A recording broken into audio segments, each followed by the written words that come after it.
Impact confirmed. The Slayer has been activated. Demonic threat level increasing. Hold the line! All the power of hell cowering before one man. id Software presents Doom, The Dark Ages. Available now on Xbox Series X and S, PlayStation 5, and PC. Rated M for mature. This is Let the Record Show, using common sense. Now, here are your hosts, Judge Richard Weinberg and Chairman Jesse Garcia. Welcome back to Let the Record Show. I'm Judge Richard Weinberg. With me is my good friend and my esteemed colleague, Chairman Jesse Garcia of the Republican Party. Jesse is the county chair of the Suffolk County Republican Party out on Long Island, as well as the vice chair of the entire state Republican Party. Jesse, come back. It's been a tough week. A lot of stuff is happening. A lot of stuff happening. So, as you and I are entering the studio now, we just saw this announcement that President Biden has announced he's going to issue an executive order allowing 4,000 illegal migrants to come into this country every day. So the theme of today's show, Jesse, is what could possibly go wrong. So why don't we begin with that topic? What could possibly go wrong with an executive order that allows 4,000 unvetted, unknown people from all over the world who have no commitment to this country, its institutions, its values? We don't know if they're drug dealers, whether they're criminals, whether they're members of cartels, whether they're terrorists or potential terrorists. Why is Biden doing this? Is he totally out of his mind? He is totally out of his mind. I think that's well documented. And remember, in a week, 4,000 is 28,000 people that he's allowing. That's like a grain of sand in the tens of thousands that are illegally coming across our border that we know nothing about. But he puts some type of sanction here where he's allowing 4,000. I really do think that the Congress, both chambers, need to take some action against this. At least the Republicans in the House should at the very least have hearings and maybe even consider some judicial intervention. Maybe a group like the Heritage Foundation or even the Republican Party take some acts here to prevent this from moving forward. Because we do know that the Biden executive orders, whether it's giving free money to students to forgive college loans, which is nothing more than a political ploy. But what we're having here, Your Honor, and you pointed out, no one knows they're being vetted. No one's vetting them. No one knows where they're coming from. No one knows what their true purpose is here. You know, when we are a system of laws and a system of a country of borders, that helps the humanitarian issue. What he's doing is adding to the humanitarian crisis here in the United States. And, of course, it's taking away much needed dollars to those in need here in the United States, our seniors, our veterans, you know, our homeless that are on hard times. And, you know, we're going to get into this a little bit later in the show, but, you know, this is a country that's always built on bootstraps, lifting up ourselves from our bootstraps. You know, we give a hand up, not a hand out to create a welfare state. I'm not too good at arithmetic, but 28,000 a week times 52 weeks. That's a lot of people. That's a lot of people. That's a lot of people. And he's already brought in, 8, 9, or 10 million illegals. And is he going to make these people, under his executive order, get a path to citizenship? And isn't he once again violating the immigration laws by doing it just that way? Because there's a path to citizenship that's spelled out in federal law. You just can't allow people to come in and give them a pass. How about all these other people who've been waiting online for years, Jesse? Where's the equity in that? When you and your family came over from Cuba, you went through the process. You came in as legal migrants, obeying the laws and the rules of the United States of America. And Biden is giving carte blanche to this. And I agree with you. Congress has to do something. This man is always accusing Trump of being a dictator. Well, what is this but dictatorial action, ignoring the legitimate laws of the country, populating us with people we don't know who they are? And all this is, by the way, is an attempt by Biden, the Democratic Party, to pad the voting rolls and also to pad the census. Because as you know, under the Constitution, the census is done by even people who are illegals. They're counted. It's awful. It's a terrible, terrible system. Our Constitution has to be addressed. Our laws have to be addressed. And this cavalier disregard by Biden and the Democrats has to be stopped. You know, the theme of this show, as you pointed out, was what could possibly go wrong if the other, the other theme of this show, and maybe it's the banner of the Biden-Harris presidential campaign, is how much more are they going to give the left progressive socialists wing of their party? He is so frightened. Every Democrat is frightened of a small band of progressive socialists that they're upturning and really just flipping the entire constitutional republic and what it stands for that we have enjoyed here for 240 some odd years. So we look at this and we say to ourselves, what motivates this man? What is he trying to accomplish? Does he understand at all that we do not have the economy that can support millions of new people coming in every year by his executive fiat? Does he understand the terrorist threat, the drug cartel threat, the mentally ill threat, wherever they come from, who's doing the vetting?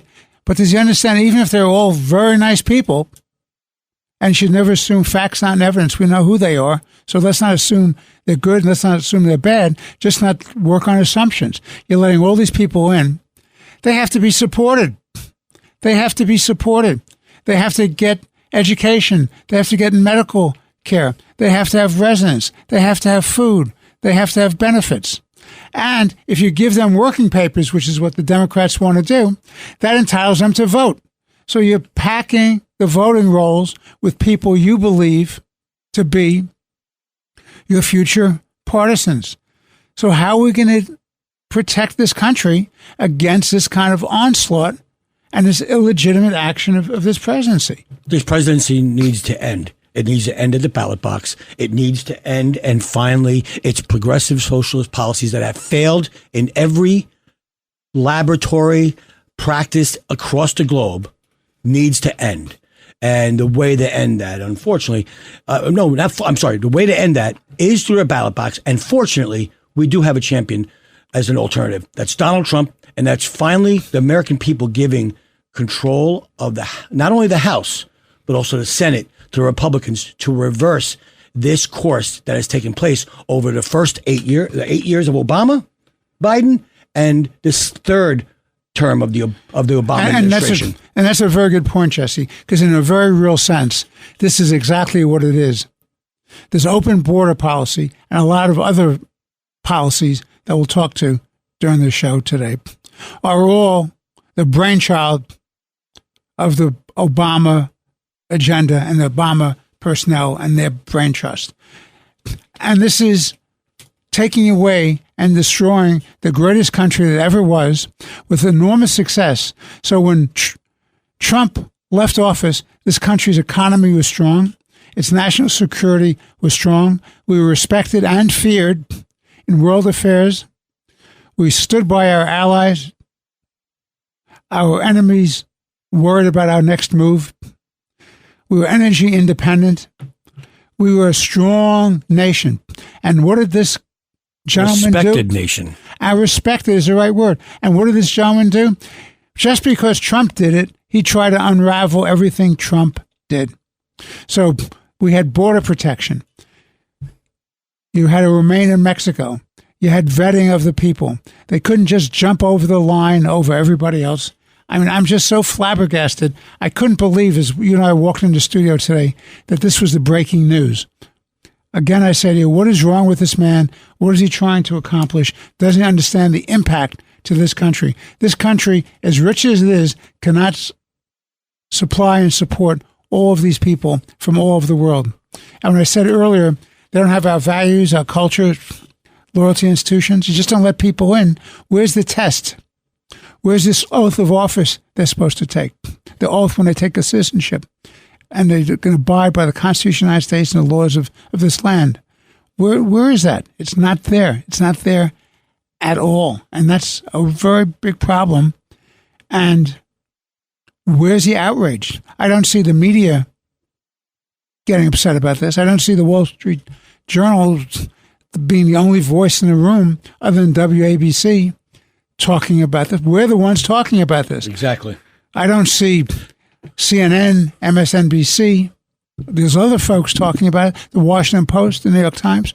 Only you have Fox, you have WABC, you have the Wall Street Journal.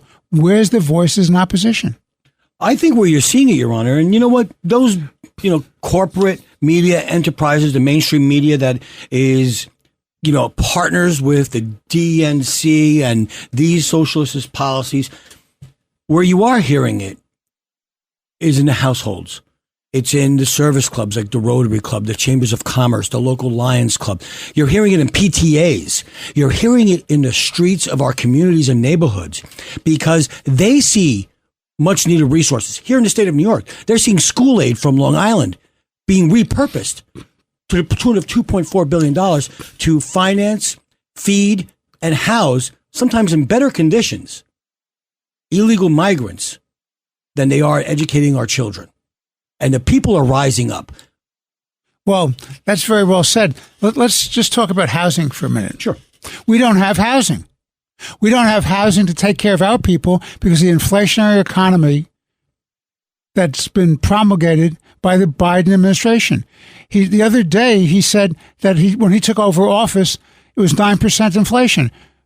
Mr. Biden, you're absolutely, positively wrong. Even your fellow travelers like CNN and the Washington Post have pointed out that you are wrong. The inflation rate when Trump left was like 1.5 or 1.6%. 9% is what you grew it to. And so if it's rolled back just a little bit, and so far it hasn't been rolled back, and it's almost impossible because you can't keep spending government money without having an impact on inflation. He's desperate to throw money away as we get closer to the election to buy votes. So housing is not being developed because you have all these punitive laws against housing. For example, in New York State, it makes it so difficult because of the impunity of the state legislature and imposing all these controls over free property, which is personal property, which is supposed to be protected by our Constitution, state and federal. It's a policy that penalizes you for being a landlord and being a developer and building housing. So people are not building housing because it costs too much because of inflation and because there's no protections because of this socialist program of rent control and rent stabilization. What say you? We were talking about this issue. Who's going to pay for this?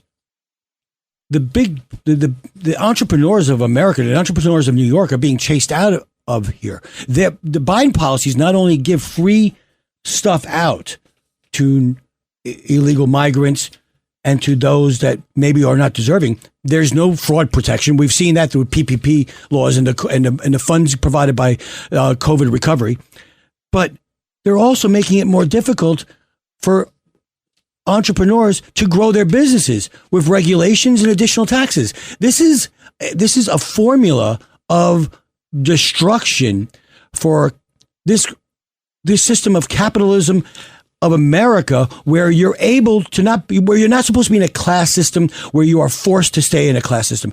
You're through your own hard work, you can rise up, you can be the next, the creator of the Apple systems, the Microsoft, or whatever it may be.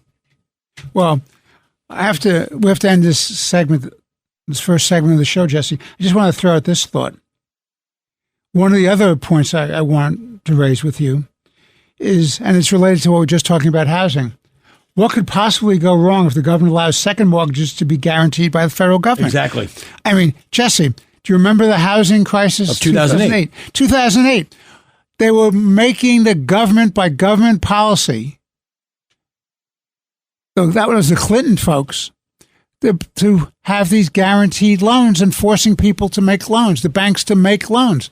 And what happened? There was a crash of the real estate market because people were losing their ability to pay.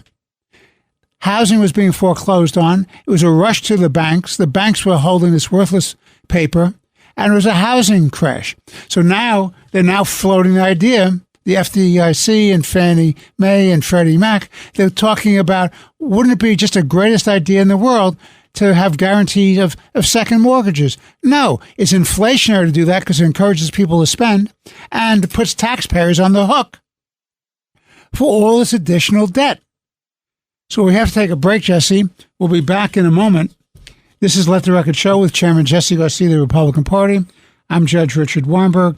Please stay with us for more interesting conversation. Let the Record Show is on the air.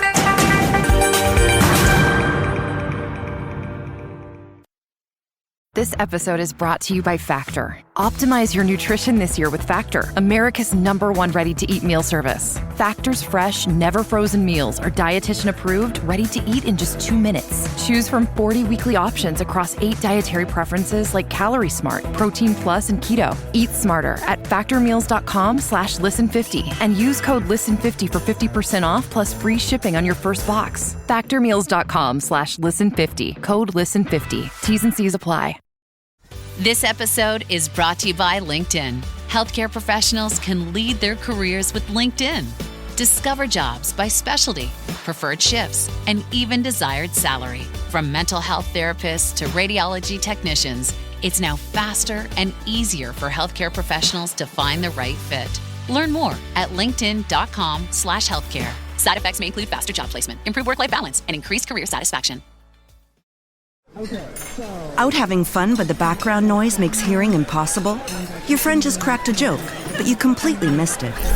And then, immediately ordered tacos. Discover Nuance Audio, the new invisible hearing solution that's built into your glasses. Discreet, comfortable, and easy to use. Nuance Audio glasses help you hear better and reduce annoying background noise so you can focus on the conversations that matter.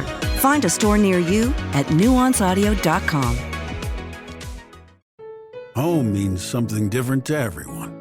But with Rocket Mortgage, home can mean even more. It can mean a college education, taming your high-interest debt, even a renovation. We've made it easier than ever to use your home equity. That home you worked so hard for, now it can work hard for you. Call 800-4ROCKET or visit rocket.com to find out more. Rocket Mortgage, LLC, licensed in all 50 states, NMLSconsumeraccess.org, number 3030. This is Let the Record Show.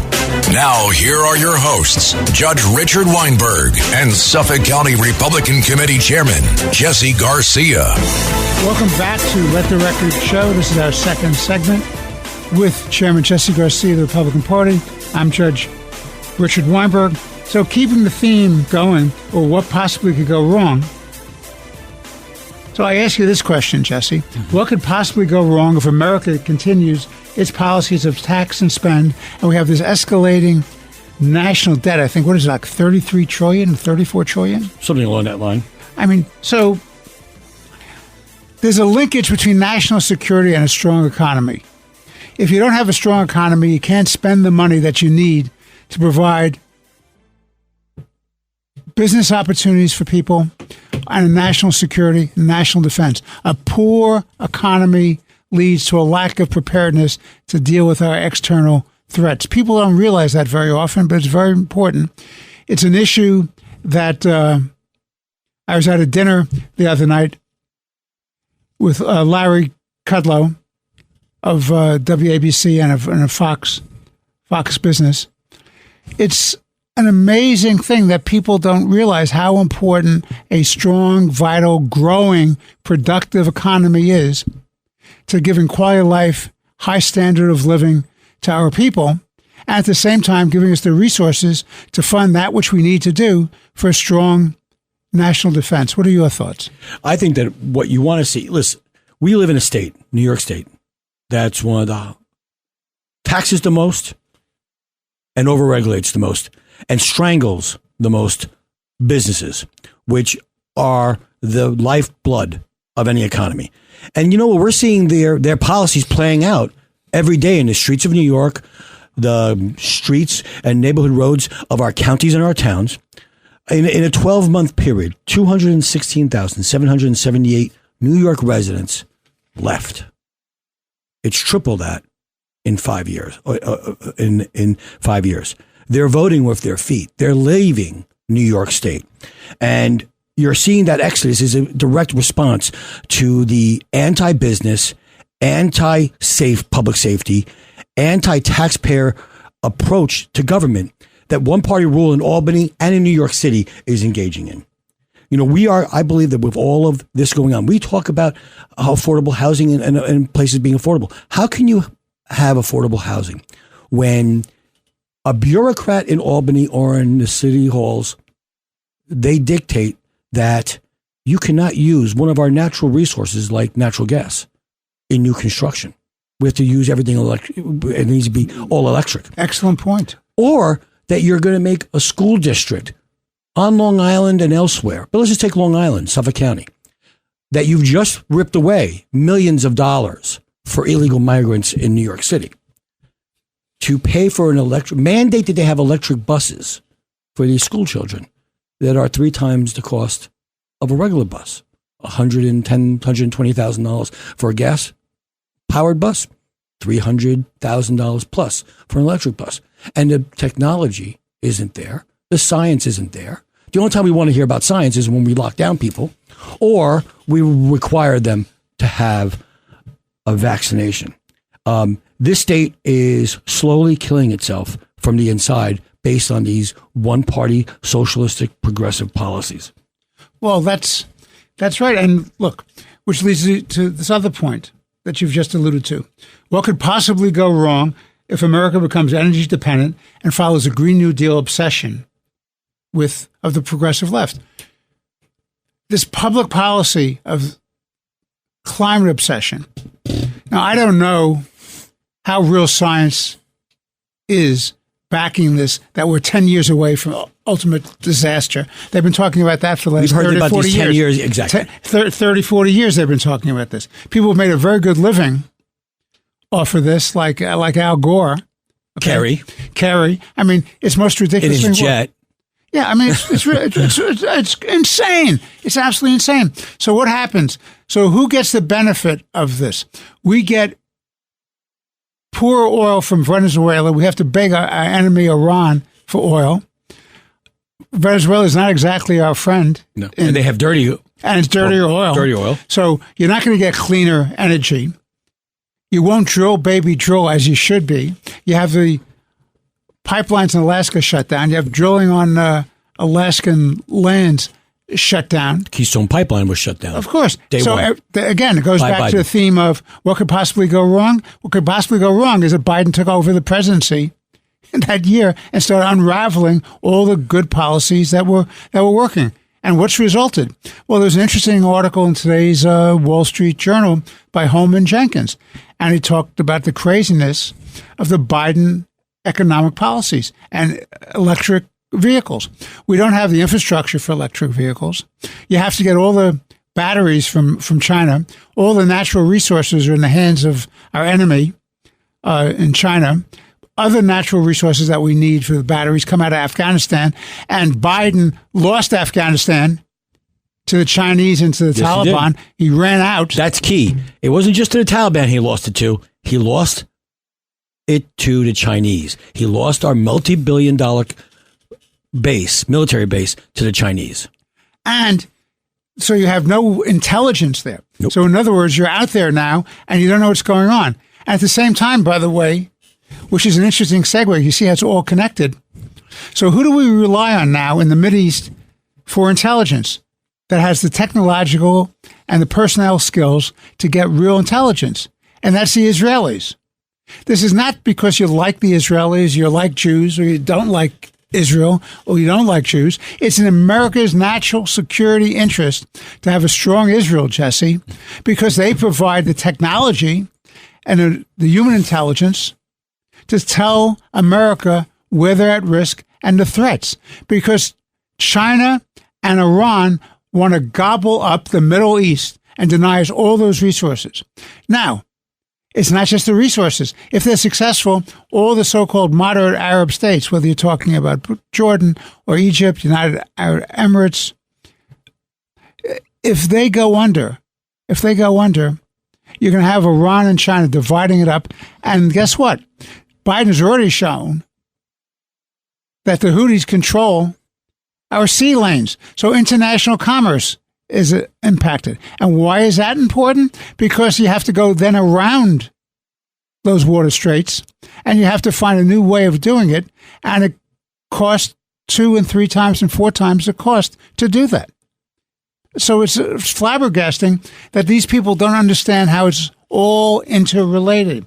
So what could possibly go wrong if we're not energy independent? Our enemies get stronger. We get weaker. And we get weaker, and our economy is being blown up. Exactly. And that started on day one. We touched upon it just before. On January 20th of 2021, Joe Biden, in an executive order, canceled the Keystone Pipeline. Shortly after that, days, weeks, months, he repealed all of the Trump-era border security executive orders that basically kept the borders secure, despite the fact that Congress did not act. And those 2 acts have had a disastrous result for us middle-class taxpayers, proud Americans. We are no longer energy independent. Gasoline is twice the price it was on January 19th of 2021. So our inflation has increased, our costs have increased, our wages have slowed down, if not gone down. And we have more of a social service burden being placed on us because we are allowing a porous border and now taking the responsibility of housing, clothing, feeding, educating at the taxpayer's expense these illegal migrants. And we're all humanitarians here. We all want to help our neighbor, but there's a right way of doing it and there's a wrong way of doing it. And from my perspective, illegal migration, these tax policies, shutting down the Keystone Pipeline and drilling in Anwar and in Alaska, those are mistakes that now have a direct result on the family budget here at home on Long Island and throughout America, and on those Main Street businesses. Well, and also, going back to the Holman Jenkins article in the Journal, he also points out that now Biden's answer, because he can't compete against the Chinese Communist Party, which is subsidizing the electronic vehicles coming out of China, so he wants to have a tariff to stop them from coming, but he's not stopping the gasoline cars from China. So much for environmentalism. Exactly. Right? The hypocrisy and the stupidity of it. But there's a reason people are not buying EVs in the United States. 5% of the consumers want them. What about the 95% of us who don't want them? So they're forcing it down our throats by statism of the worst kind, big government that does not work, doesn't understand the marketplace. It's all about consumer preferences and supply and demand. What they're going to do is, by fostering electric cars and with a tariff, they're going to get us in a trade war over EVs for cars that do not work properly, do not have the infrastructure to support them, batteries that can only come from our enemies, natural resources that can only come from our enemies. It is absolutely insane. The grid is not capable of sustaining all these electric cars, and people don't want them. Whatever happened to free choice and consumer choice in this country? So what could possibly go wrong with this program? Just about everything. And just let me point out, there's something innate in the American people, in the American spirit and blood, that it basically states that you take my choice away or tell me what I have to do, I'm going to reject it out of hand. We saw that when, instead of encouraging people to take the COVID vaccine, the government was mandating people. Interesting that the progressive Democrats, who believe that it's our body, our choice, did a hypocrisy on that issue. The other thing is, for those people you pointed out, 5%, 6%, 7%, if they want an electric vehicle, let the market decide that. Don't force it down their throat. You force it down their throat, they're going to reject it. And, by the way, And why do you need tariffs? To protect domestic production of EVs? Yes. Because the major manufacturers of cars are going under. They can't afford it. Ford just announced they have a loss of $100,000 per electric vehicle. Mm-hmm. So you multiply it out. And I'm sure the record is also clear with respect to General Motors and the Chrysler. So if you're forcing people to get electric cars and they don't want them, and it's costing our companies that much money, how long are they going to be able to sustain themselves with mandates that they have to produce electric cars? So people are going to lose their jobs. So it raises the question to me, why is United Auto Workers engaging in this suicide pact by supporting Biden over Trump? What is wrong with them? Don't they have any understanding of economics? Don't they have any loyalty to their members and their employees of these companies? Number one, I don't know if they completely are. Maybe their leadership is, but the rank and file of these labor groups, they feel it at home. They know that their leadership, if they endorsed Joe Biden, is selling them down the river. Awful. So we've got the signal from the booth. We have to take a break. This is Let the Record Show with Chairman Jesse Garcia of the Republican Party. I'm Judge Richard Weinberg. Please stay with us. We'll be back in a moment with our final segment of today's show. Thank you.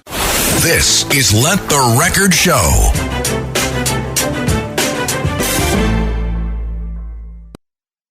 I already love same-day delivery with Shipt, but it's so much better since I signed up for Target Circle 360. Why? Because I no longer pay price markups from the majority of stores through Shipt. Only a handful of alcohol retailers and items don't count. That means no markups on groceries, pet food, even home goods and makeup. So to recap, I have more time to catch up on life while someone shops for me, and I spend less. It's a win-win. Order now at shipt.com/360. Terms apply. Morning decisions. A creamy mocha frappuccino drink? A sweet vanilla? Maybe a smooth caramel? Or that white chocolate mocha? Whichever you choose, delicious coffee awaits. Start your day with bottled Starbucks Frappuccino drinks. Pick up a bottle near you wherever you buy your groceries. The rural way of life is about making everyone feel at home. Tractor Supply chose advanced 5G solutions from T-Mobile for Business to transform intelligent customer service. Together, we put the power of AI to work across 2,200 stores, keeping things running seamlessly inside, curbside, and countryside. This is elevated customer experience. This is Tractor Supply with T-Mobile for Business. Take your business further at T-Mobile.com/now. 5 immersive worlds, 1 amazing theme park. Get ready to explore the all-new Universal Epic Universe, featuring the wizarding world of Harry Potter, Ministry of Magic, Super Nintendo World, How to Train Your Dragon, Isle of Berk, and Dark Universe. Epic Universe, now open at Universal Orlando Resort. Our universe will never be the same. Tickets and packages on sale now at universalorlando.com. This is Let the Record Show, using common sense. Now, here are your hosts, Judge Richard Weinberg and Chairman Jesse Garcia. Welcome back to Let the Record Show with Chairman Jesse Garcia of the Republican Party. Jesse is the Vice Chair of the State Republican Party and the County Chair of the Suffolk County Republican Party. I'm Judge Richard Weinberg. So, keeping up the theme of what could possibly go wrong, what could possibly go wrong, Jesse, if we reward and appease international terrorists, whether it's a state sponsor of terror like Iran, or whether it's their designees and their proxies like Hezbollah, Hamas, and the Houthis, Islamic Jihad. What do you think about that? I think it's, number one, what else can go wrong is what else is Biden doing wrong.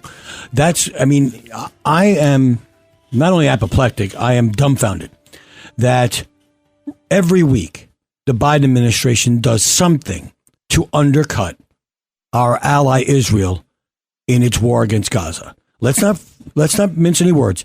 This is a war on terror in Gaza. Plain and simple, that's what it is. You can tack to your left, you can tack to the progressive wing and the squad and such, protect your presidential election, which is hindering on bad polling numbers anyway. The fact of the matter is that every week, the Biden administration, whether it's Blinken telling Israel on how to conduct a war, or Biden saying that he's not going to give military aid if they defend themselves in Rafah, is unbelievable. This is our one aid. What we're doing is rewarding terrible, murderous, terrorist behavior. What we should be doing is there should be no daylight between the United States of America, its ally and friend Israel. We should stare down this terrorist, because it's not just America and Israel that are rooting for this to happen. We've talked about it. It's Jordan, it's Egypt, it's Saudi Arabia. They know that the elimination of the Gaza terrorists, the Hamas terrorists in Gaza, is a blow, and finally puts Iran in its place, stops their forces in terms of trying to dominate the Middle East. Well, let me phrase it this way, using our theme. What could possibly go wrong if the Israeli government follows the lead of Biden and Blinken and there will be leaves Hamas in place in Rafah? What could possibly go wrong? You're giving a terrorist base to Iran through Hamas. Exactly. That's what you're doing. A institution, an organization dedicated to the destruction of the state of Israel and the extermination of the Jewish people. From the river to the sea means the extermination of the state of Israel and the Jewish people. What happens to the millions of Jews that are there? Are they going to be magically transported like in Star Wars somewhere by a blink? What's going to happen to them? And is it the United States' interest that Israel be extinct? I don't think so. We've talked about the intelligence asset they are, the technological asset they are, even the economic asset they are to the United States. You see Iran being an economic asset to the United States. You see Hamas being an economic asset or a strategic asset or intelligent asset or technology.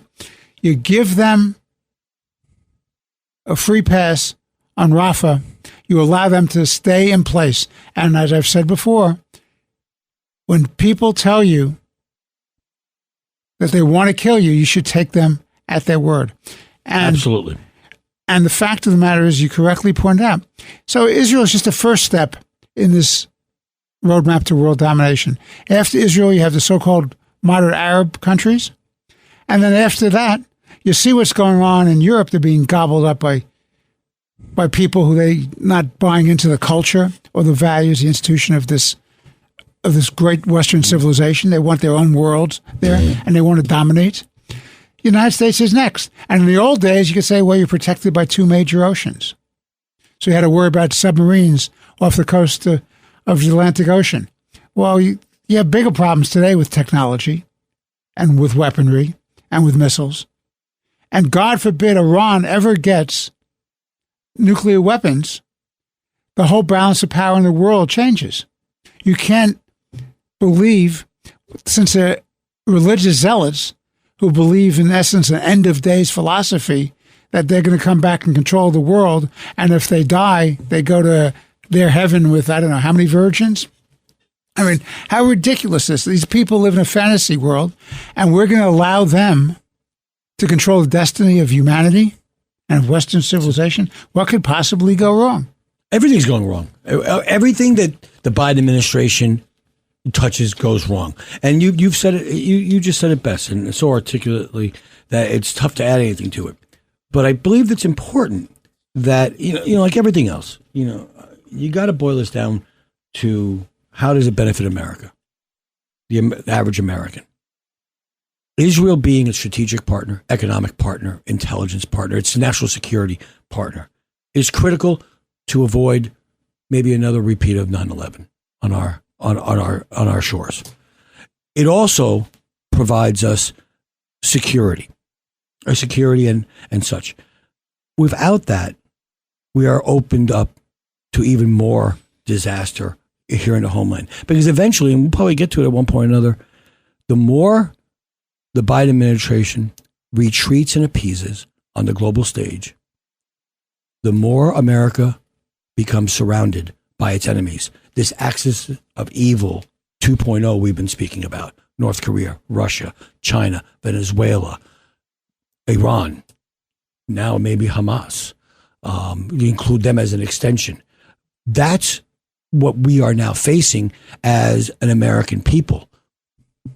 Well, that's right, because when Obama famously said he wanted to lead from behind, there is no such thing as leading from behind. It's a fantasy. And then he goes on his apology tour all around the Middle East. Give me a break. How ridiculous are you, Barack Obama?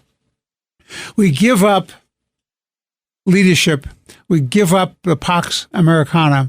We're going to have not a safer world, a more peaceful world. You're going to have a more dangerous world because you've emboldened your enemies. So what could possibly go wrong if America abandons its leadership in world affairs? The totality of evil will be normalized. They will isolate us. They will have their allies. They will intimidate the weaker neighbors.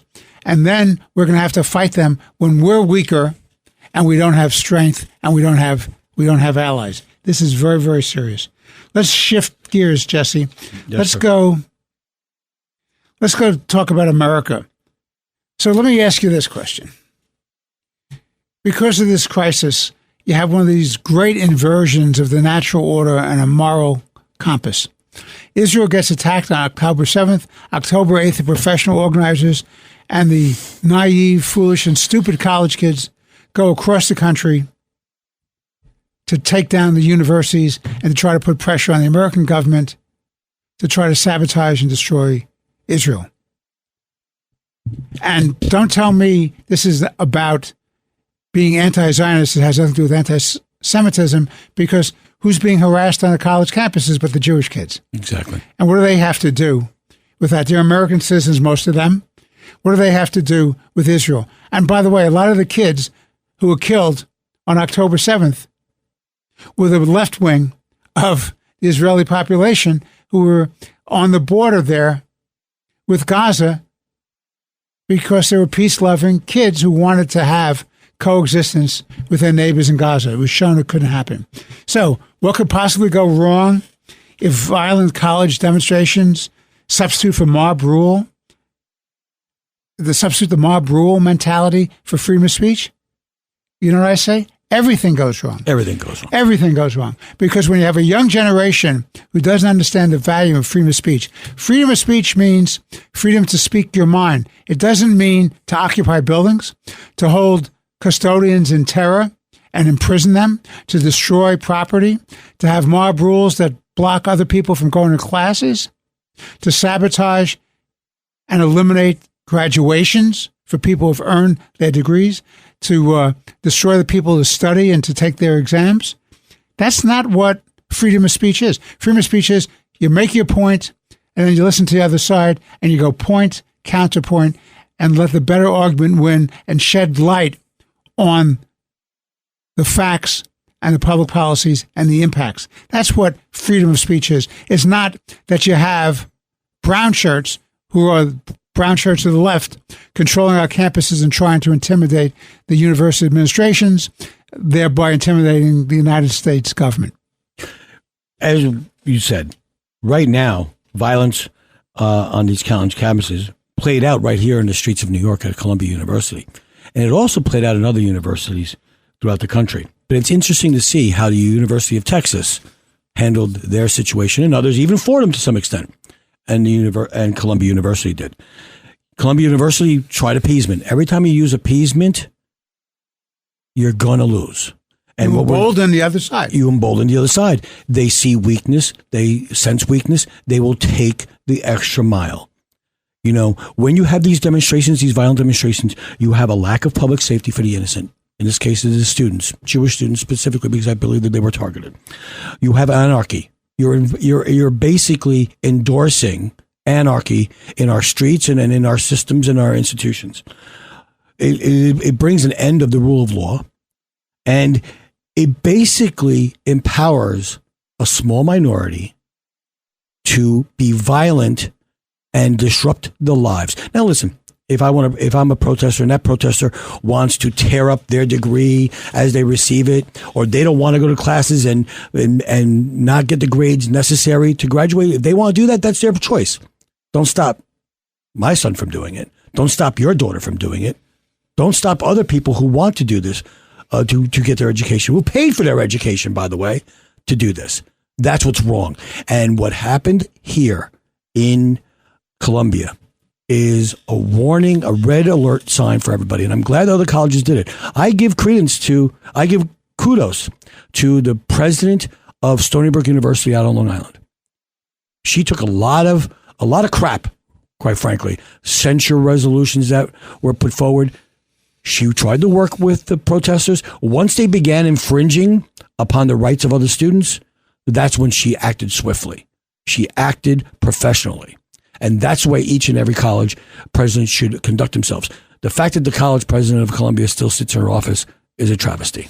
Well, the irony is she tried to appease these students, and then when she finally was forced to act, she's now alienated those students because they want to go on because they brought in the police. Exactly. The fact of the matter is the police had every right to be there, and the Columbia administration, the Board of Trustees, had every obligation to have academic enterprises and learning going on. And this was being abrogated by these radical demonstrators who, by the way, large numbers of the people on these campuses are outside agitators. And who they paid for? The professional agitators. They had the same vision and the same tactics as what happened with the BLM crowd and the Antifa crowd. It's the same kind of people doing the same kind of stuff. Israel and Gaza are the issue today, but this is not about Israel and Gaza particularly, Jesse. It's about subverting the constitutional republic that is the United States of America. Absolutely. It's to undermine the capitalist system that gives more opportunity and more productivity and more quality of life than any other system that's ever existed before, and more freedom to make something out of your life. They hate the system, they hate America, and they're coming after us. So what could possibly go wrong if we substitute mob rule for freedom of speech? As you correctly point out, and the right word is anarchy. And these kids have the audacity. They now want to get amnesty for what they did. Absolutely not. I mean, amnesty? Don't be ridiculous. Man up, woman up, stand up. Take the consequences of your illegal, unlawful, reprehensible behavior. Face the music. This is what you want to do. So if you don't graduate, too bad. If you get expelled from university, too bad. Grow up. It was your choice. Exactly. You chose right. to protest. You chose to take the actions that you did. You suffer the consequences. So let's move into something that's related but different. What could possibly go wrong, Jesse, if criminals act without fear of consequences for their unlawful conduct? The very articulation of that question to a common sense person, you want to laugh, except you have to cry, because that's what's going on our streets in the city of New York, throughout the state of New York, and the whole country. What say you? It's unfortunate that you have a situation, and sometimes we're living in a society where you need like a red alert sign, you need a spotlight on. Steve Buscemi, an award-winning actor. We've probably seen him on HBO, and we've seen him on Broadway. Boardwalk Empire, great show on HBO.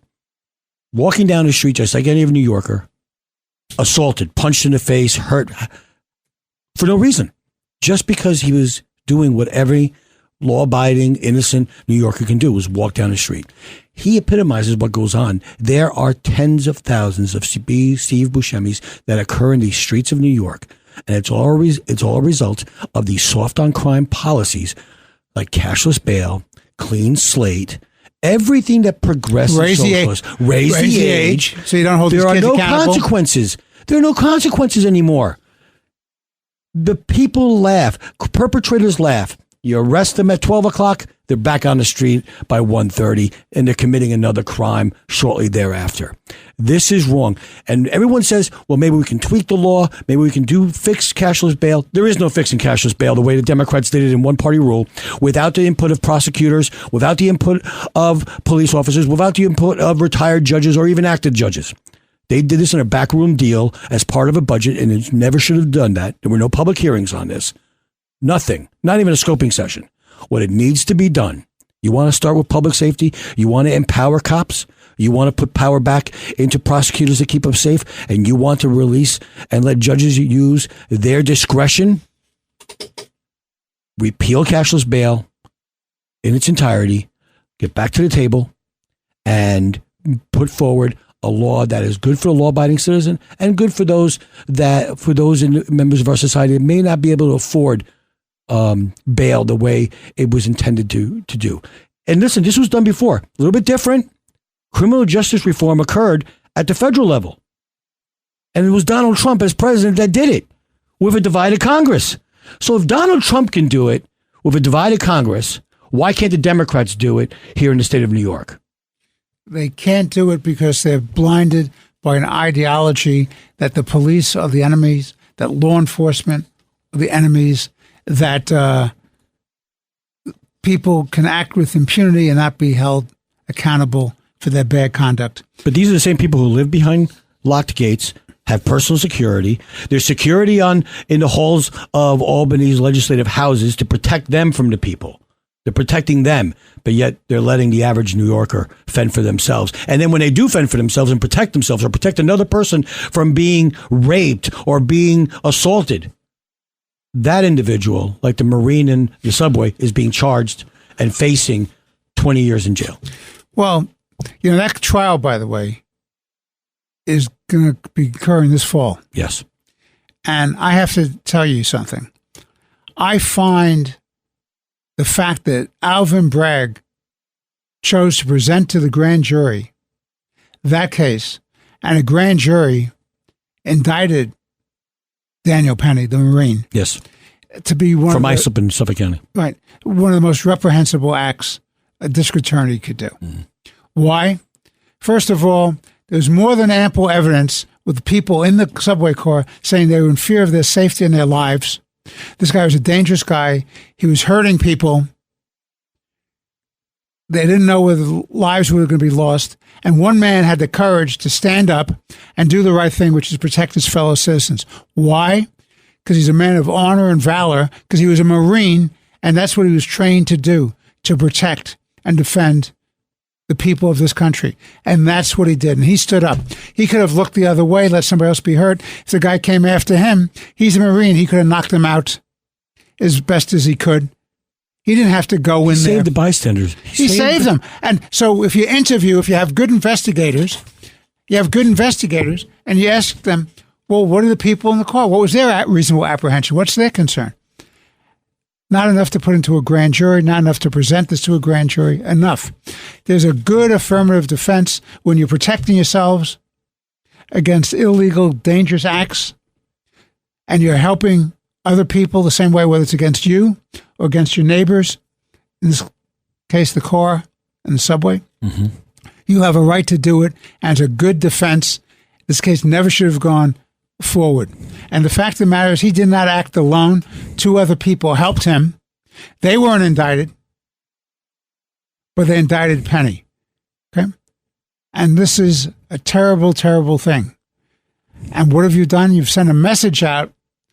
Avert your eyes. Look the other way. If somebody's being beaten up on the street or mugged on a subway car or being sexually attacked in an alley and you walk by, let it happen. Don't get involved. Don't be a fool by being a good Samaritan. What kind of lesson is that? What could possibly go wrong with sending out a message that we're not in this together? You're on your own. It's a jungle out there.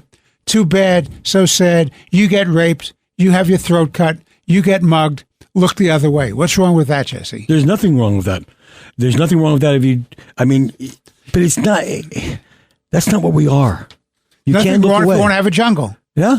I'm sorry? There's nothing wrong with that if you want to have a jungle. Exactly.